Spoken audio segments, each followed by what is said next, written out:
Hello sir, नमस्कार। आज हम बात करेंगे ओटीएस क्या होता है। लोग नहीं जानते हैं कि ओटीएस क्या होता है। अगर आप पहली बार वीडियो देख रहे हैं तो चैनल को सब्सक्राइब जरूर कर लीजिए, क्योंकि यहाँ पर आपको बैंक से संबंधित, लोन से संबंधित आपकी जो समस्याएं हैं उनके निस्तारण हेतु आपको इसमें सहायता दी जाती है। तो अब बात करते हैं लोन सेटलमेंट क्या होता है, ओटीएस क्या होता है, और ये करते समय आपको कौन सी दो बातों का ध्यान रखना चाहिए। गलतियां आपको कदापि नहीं करनी। अगर आप इसमें से एक भी गलती करते हैं तो आपका जो लोन सेटलमेंट है वो फेल हो जाएगा और आपको पूरा पैसा जमा करना पड़ जाएगा। तो वीडियो आगे बढ़ाते हैं। देखिए, सबसे पहले आप मानिए ओटीएस क्या होता है। ओटीएस यानी वन टाइम सेटलमेंट।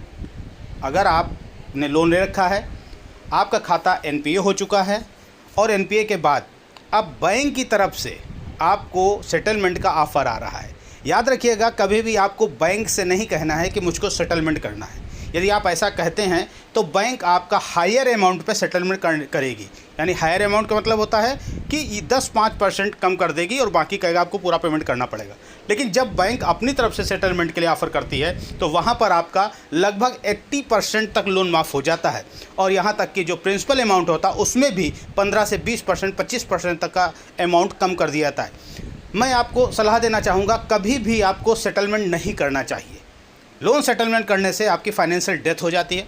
आप भविष्य में लोन लेने के हकदार नहीं रहते। हालांकि वो अलग तरीका है, हम बताया है हमने पिछले वीडियो में कि आप कितने दिनों बाद अपना लोन ले सकते हैं और किस तरीके से अपने सिविल स्कोर को बढ़ाते हुए आगे भी लोन प्रक्रिया में जा सकते हैं।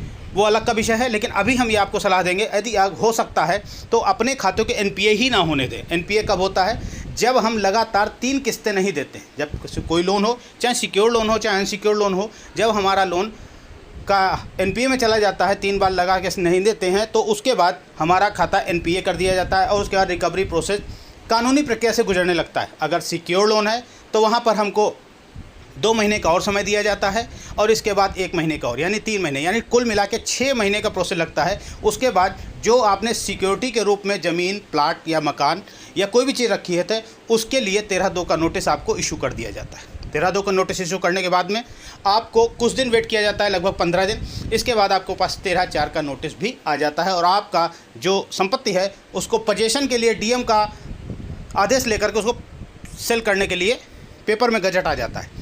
ये इस पर अगर आप चाहते हैं वीडियो तो हमें कमेंट्स करिए, आगे बताएंगे। लेकिन अभी हम बात करते हैं वन टाइम सेटलमेंट का मतलब है कि अगर आप एक बार सेटलमेंट करने जा रहे हैं, चाहे वो आप लोक अदालत के माध्यम से हो रहा हो, चाहे बैंक स्वयं कर रहा हो, तो जब आप लोन सेटलमेंट कराने जा रहे हैं तो ध्यान रखिएगा, बैंक मैनेजर या किसी भी व्यक्ति के बातों के अनुसार पर आप लोन सेटलमेंट मत करिए।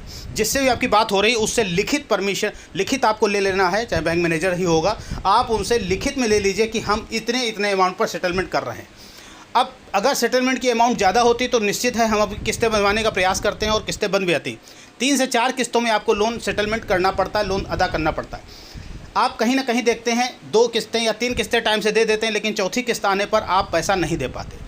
यदि ऐसी गलती करते हैं तो आपका जो पैसा आपने दिया है वो सारा, जितना लोन माफ़ किया गया था, यानी जो अदर चार्जेस लगे थे, उनमें ऐड कर दिया जाता है और आपका फिर से अमाउंट पूरा वही हो जाता है और आपको फिर से उस प्रक्रिया में जाना पड़ता है। तो जब भी लोन सेटलमेंट करें, वन टाइम सेटलमेंट का मतलब होता है कि आपको एक ही बार में सारा पेमेंट क्लियर करना है। तो जब भी लोन सेटलमेंट की बात आती है, कहा जाए, तो आप याद रखिए कि आपको लोन सेटलमेंट में उतना ही अमाउंट पे क्लियर रुकना है जितना आप एक बार में दे सकें।